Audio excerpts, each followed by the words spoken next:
Hey everyone, welcome back. If you're knee-deep in API development, you've probably heard of Postman and Insomnia. These are the go-to tools for testing, debugging, and managing APIs. In this video, we'll break down the 2025 matchup, Postman versus Insomnia, and help you decide which one suits your needs best. Let's kick things off with a quick overview. Postman, a veteran in the space, offers a robust suite of features like advanced automation, team collaboration, and seamless integrations with CI/CD pipelines. It's especially powerful for larger teams working on complex projects. On the flip side, Insomnia is the agile underdog. It's lightweight, open source, and focuses on speed and simplicity, making it a favorite for solo developers or smaller teams. Now, let's compare them head to head. Starting with user interface.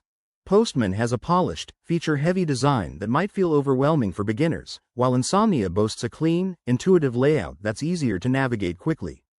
When it comes to features, Postman edges ahead with built-in mock servers, extensive API documentation tools, and AI-powered request generation, rumored to be even smarter in 2025. Insomnia shines in performance, with faster load times and less resource usage, perfect for rapid prototyping. Pricing is another big factor. Postman has a free tier but charges for premium features like unlimited collaborators, whereas Insomnia is completely free and open source, with optional paid add-ons. For collaboration, Postman integrates deeply with tools like Slack and GitHub, making team workflows a breeze, but Insomnia's sharing options are more straightforward and less bloated. Looking ahead to 2025, both tools are evolving. Postman might introduce more AI-driven analytics, while Insomnia could focus on enhanced security protocols. So, which one is better? It depends on your setup.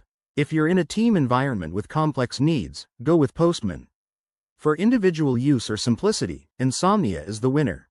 Thanks for watching. Drop your thoughts in the comments, and don't forget to like and subscribe for more tech comparisons.